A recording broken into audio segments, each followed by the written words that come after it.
Estamos aqui em frente no Hospital for Sick Kids, em Toronto, uma das maiores referências no tratamento da síndrome do intestino oculto. Essa doença, para você ter uma ideia, é uma doença rara, extremamente complexa de se tratar, onde necessita de nutrição parenteral por semanas, meses, e dentro do hospital, e precisa também de uma equipe multidisciplinar para esse tratamento.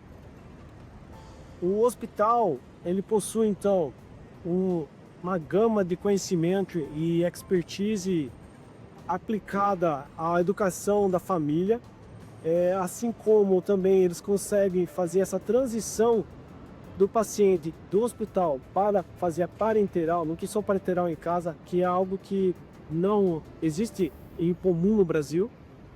E é isso que eu vim aqui então conversar com o Dr.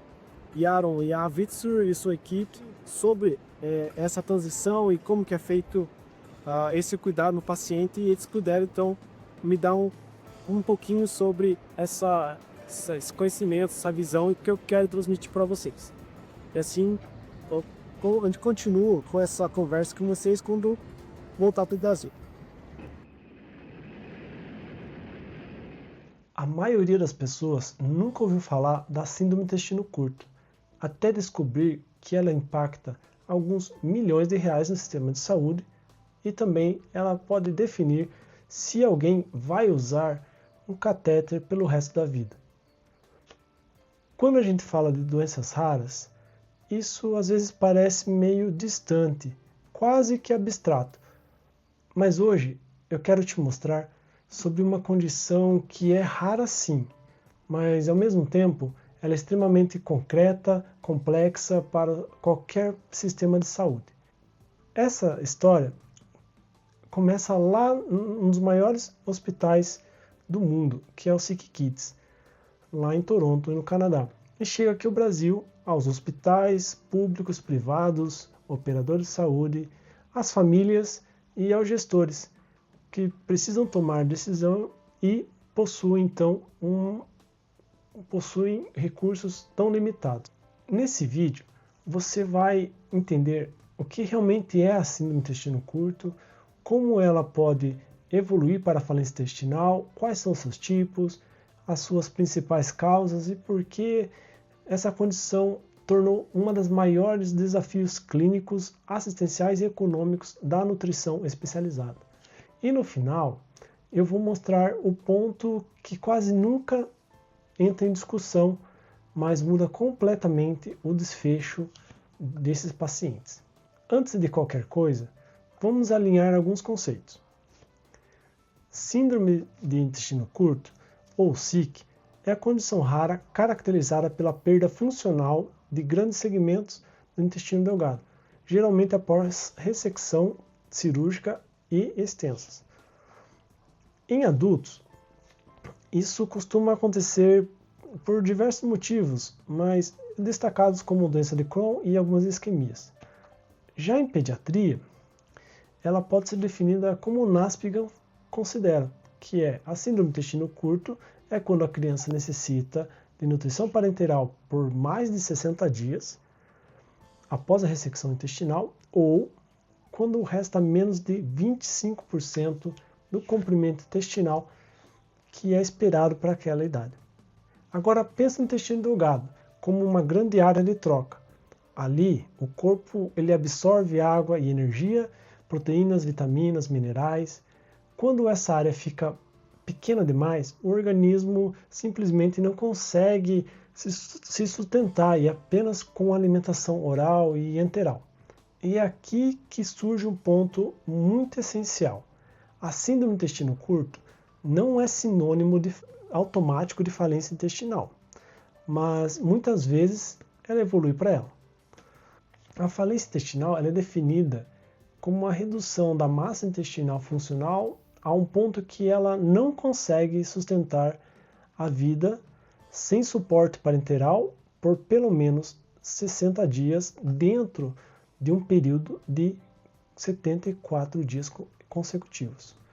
Ou seja, a falência intestinal não é só sobre o tamanho do intestino apenas. É sobre a função, é sobre a dependência do intestino. Quando o paciente entra em falência intestinal, ele passa a depender da nutrição parenteral intravenosa para sobreviver. E essa dependência não é simples. A nutrição parenteral, ela exige acesso venoso central, bombas de infusão, soluções individualizadas, monitoramento contínuo e ela salva a vida sim. Mas ela traz riscos importantes como infecções de corrente sanguínea, trombose, complicações metabólicas e, em alguns casos, a doença hepática, que é associada à nutrição parenteral. Para muitos pacientes, a rotina passa a girar em torno de um catéter. Um erro muito comum é tratar a síndrome do intestino curto como uma coisa só.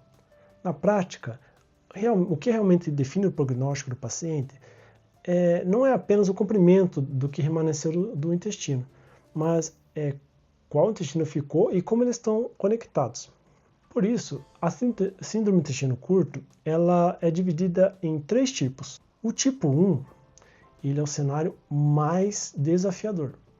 O paciente possui jejunostomia terminal, ou seja, o jejum remanescente ele é esterilizado e em forma de estoma sem conexão com o cólon. Na prática, isso significa que o corpo perde a principal área de absorção de água e eletrólitos. E as perdas hídricas são intensas, a desidratação é frequente e o controle metabólico se torna extremamente difícil. Esse é o tipo com menor chance de autonomia nutricional. Quando essa autonomia não chega, a discussão sobre falência intestinal crônica e transplante intestinal ela costuma surgir muito cedo entre as discussões médicas. No tipo 2, chamado de jejum cólico, o jejum remanescente ele está conectado diretamente ao cólon. O íleon e a válvula ileocecal foram perdidos. A presença do cólon ajuda. Ele absorve parte da água, produz ácidos graxos de cadeia curta e oferece uma fonte extra de energia. Mas a ausência da válvula ileocecal cobra o seu preço. O trânsito intestinal fica acelerado e os riscos de proliferação bacteriana aumentam. O equilíbrio nutricional passa a ser muito frágil. Aqui, a independência da nutrição parenteral geralmente exige pelo menos uns 60 centímetros de intestino delgado funcional e meses para tentar chegar nesse objetivo. No tipo 3, temos um cenário mais favorável. Parte do íleo distal é preservado, assim como a válvula ileocecal e o cólon também é funcional. Isso faz toda a diferença. O íleo ele é uma região do intestino com uma maior capacidade de adaptação estrutural. Ele aumenta a velocidade e melhora a absorção e responde melhor aos estímulos hormonais da reabilitação intestinal. Além disso, o cólon funciona como um verdadeiro freio no trânsito intestinal, prolongando o tempo que fica em contato com o intestino e os nutrientes, a mucosa e os nutrientes. O resultado é uma absorção mais eficiente, diarreia mais controlada, maior chance de autonomia nutricional entre todos os 3 tipos. Os pacientes com essa anatomia podem atingir dependência da nutrição enteral com uns 35 centímetros de intestino remanescente. As causas variam muito, principalmente conforme a idade, como já comentado. Mas vale destacar que em recém-nascidos, pacientes como pediátricos, como as crianças, a principal causa é a enterocolite necrotizante e é uma condição devastadora. Ela exige uma ressecção no intestino muito extensa ao longo dos primeiros dias ou até semanas da vida daquele paciente. Em adultos, as causas mais comuns elas estão relacionadas à isquemia mesentérica, como eu comentei, e a doença de Crohn, quando elas estão muito avançadas ou até mesmo algum tipo de neoplasia. Independentemente da causa, o resultado é o mesmo. Um intestino que não consegue mais cumprir sua função básica.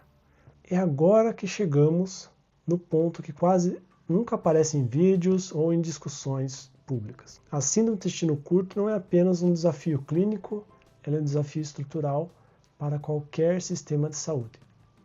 Pacientes com a SIC, e principalmente quando a falência intestinal já chegou, eles utilizam muitos recursos, internações frequentes, longos períodos no hospital, uso de nutrição parenteral por meses e equipes multidisciplinares dedicadas, uso de antibióticos, principalmente por conta de infecções de catéteres recorrentes e exames laboratoriais de imagem recorrentes. Não é raro que o custo anual de um único paciente ultrapasse alguns milhares de reais e ao longo da sua vida alcance até cifras milionárias. No contexto brasileiro, poucos centros especializados, dificuldades de acesso à nutrição parenteral, domiciliar principalmente, a falta de programas estruturados de reabilitação intestinal, pouco suporte às famílias. O desafio não é apenas de tratar, é sustentar o cuidado ao longo de todos os anos daquele paciente. Existe um conceito que muda completamente o desfecho desses pacientes, que se chama reabilitação intestinal. A reabilitação intestinal é o processo de restaurar, sempre que possível, a autonomia nutricional do paciente, reduzindo ou até mesmo, na verdade, alcançando a suspensão, parar a nutrição parenteral daquele paciente. Isso envolve uma dieta individualizada, uso de medicamentos, manejo do trânsito intestinal, acompanhamento especializado e contínuo por uma equipe multidisciplinar. Essa equipe normalmente ela é composta por gastroenterologistas, nutrólogos, cirurgiões, nutricionistas, enfermeiros, farmacêuticos, assistentes sociais e psicólogos. Mas nada disso funciona sem estrutura. Durante o processo de adaptação intestinal, o paciente vive um equilíbrio muito frágil, muito instável. Uma infecção de catéter, uma desidratação, uma diarreia mais intensa e tudo pode vir por água abaixo e causar uma internação, uma reinternação. Em centros como o Sick Kids, existe um modelo consolidado de reabilitação intestinal e suporte domiciliar do paciente. No Brasil, muitos profissionais fazem o possível, até mesmo o impossível, mas o sistema ainda não foi desenhado para esse tipo de cuidado crônico complexo de longo prazo. Principalmente quando eu falo em reabilitação domiciliar, que é uma possibilidade de redução de custos para o sistema de saúde. A síndrome do intestino curto é um verdadeiro teste de estresse para o sistema de saúde. Ela escancara a necessidade de mais centros especializados em reabilitação intestinal aqui no Brasil, mostra a importância do cuidado domiciliar estruturado e evidencia o papel fundamental da educação continuada na família, que é algo que o Dr. Davidson e a equipe falavam rotineiramente e reforçavam o tempo todo para mim, durante a visita. E que muda completamente a autonomia e qualidade de vida desse paciente. Decisões tomadas no UTI neonatal, na sala de cirurgia ou até mesmo na alta hospitalar. Isso tudo vai impactar não apenas em meses, mas em décadas da vida, do cuidado, de custos e de sofrimento daquele paciente. Quando você olha para um paciente com síndrome do intestino curto, você não está vendo apenas um diagnóstico, você está vendo uma jornada inteira de custos, de internações, reinternações, infecções, de catéteres infeccionados, de uma vida de sofrimento e de cuidado. E se você chegou até aqui, guarda isso. Síndrome do intestino curto não é apenas sobre o intestino, é sobre a absorção, sim, mas também sobre acesso, planejamento, reabilitação e escolhas em saúde. Decisões tomadas baseadas em evidências. Entender seus tipos, causas e seus impactos é o primeiro passo para fazer uma decisão melhor, para cuidar melhor do paciente e para construir um sistema de saúde mais preparado em lidar com essa complexidade, com essa raridade. Essa é uma condição rara, mas ela revela muito sobre o sistema de saúde que não é nada raro. ela revela que lidamos com complexidade, com custos, com vidas, e a tomada de decisão não é fácil. Se você quer continuar entendendo como as decisões de saúde impactam na vida dos pacientes, nos custos e nos sistemas de saúde como um todo, assista o próximo vídeo que está aqui aparecendo na tela e até breve.